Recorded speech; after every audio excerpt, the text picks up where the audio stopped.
have this new, I call it a new axis of evil. Yeah. You have China aligned with Russia, aligned with Iran. Let's start with China. Here you have a Chinese spy balloon. There are no consequences. Here you have, just this week, a Chinese simulator that takes out all of our warships in the Pacific and the China Sea. Very sophisticated. You have a confrontation with the fighter jet of China with our fighter jet. They come, within 400 feet or whatever it was. Joe Biden's defense secretary wants to meet with their defense secretary, and they basically give Joe Biden the middle finger and say no. And you see that there's a growing Cold War with China, who's aligned with two other hostile regimes. And I got to believe that's not a good situation for America right now because, you know, Putin seems to have no qualms about taking down a drone out of the sky. No consequences for him, no consequences for China. What would you do? So we had a great thing with China and until COVID came in, then I didn't even want to deal with them. But I had a great relationship with President Xi. But I was charging them tariffs, and if I didn't do it, because they were dumping steel like nobody's ever seen anything like it before, destroying our steel mills and our steel plants. And I put on a 50% tariff, and all of a sudden our steel industry was doing good. I did it for washing machines. I did it for dryers. I did it for a lot of things because they were destroying a lot of our businesses. But we were taking in hundreds of billions of dollars. And we're in Iowa. I gave the farmers $28 billion. You know that, $28 billion. And in one of my moments, I said, there's no way I lose Iowa. I gave the farmers $28 billion from China. I took $28 billion. I asked Sonny Perdue, who was the Secretary of Agriculture, and a very good guy, said, Sonny, how badly have our farmers been hurt by what China was doing? They were killing our farmers, right? Just killing them. He said about $28 billion. I said, that's okay. And I had $28 billion worth of checks written out to all of the farmers of our country.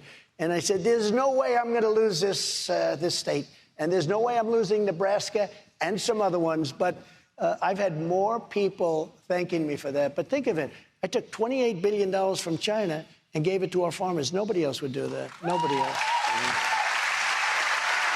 Vladimir Putin, you have said repeatedly in interviews that if you were president, he never would have went into Ukraine. Would have never. How do you say that? And then you also have said that if you're president, you can end this very quickly. Yeah, I'd say how? If I'm president, and by the way, this is a much worse position than before it started. Before it started, it was easy. He wasn't going to do it, and I had conversations.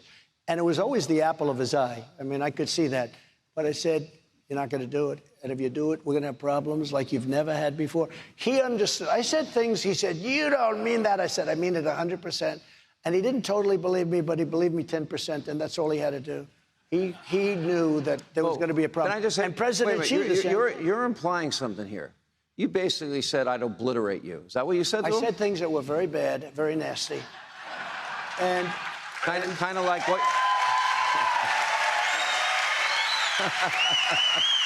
And, you know, honestly, I got along. And he said, you don't mean that. It had to do with Moscow.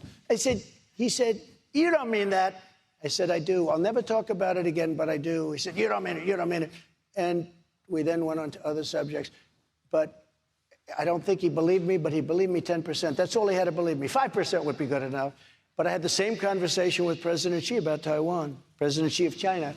I said, President, don't do it with Taiwan. Don't even think about doing it with Taiwan. He was never going to do it, and now he's circling, ships are circling, planes are flying over the top. 28 bombers last week went over right over the middle of it. A lot of stuff going on. And a lot of this has to do also with the fact that we were so incompetent in the way we left Afghanistan. It was so, I think it was the most embarrassing and most incompetent moment in the history of our country. And I think both of them looked at that and they said, wow, this is not the same country that we know. We rebuilt our military. I rebuilt the military. New jets, new everything. We had everything. And they gave away $85 billion worth of the best equipment in the world. Nobody can even believe it. The biggest, I mean, they're the biggest seller of equipment. They're the biggest, right after us, Afghanistan. Can you imagine? Afghanistan is one of the biggest arms merchants in the world because they don't need 700,000 guns and rifles, 70,000 armor-plated trucks and different things, but millions of dollars for some of them. 700,000 arms. Think of it, rifles. 70,000 trucks. There's not a used car lot in all of Iowa or in all of the country probably that has more than 500. These people had 70,000, and some of these are, a big, heavy armor-plated stuff for the roadside bombs. Soleimani, Soleimani was not good. That situation was taken care of. And al-Baghdadi was not good, and that situation was taken care of. But we did a lot. Our military is great. A lot of things going on with our military, with the woke and all this nonsense. They're not learning to fight and protect us from some very bad people. They want to go woke. They want to go woke. That's all they talk about now. I see letters that are being sent. It's horrible. I mean, it's really a serious problem. That would end immediately. But when you look at what we did, right. we rebuilt our military. We added Space Force. Everyone said, oh, Space Force, what is that all about? When they came in, Biden wanted to end it. He said, what is this, a game? It's going to turn out to be one of the most important. It hasn't happened since Air Force 78 years ago. And it's unbelievable now. China and Russia were taking over space, and now we're leading in space because of Space Force. It was a very important move.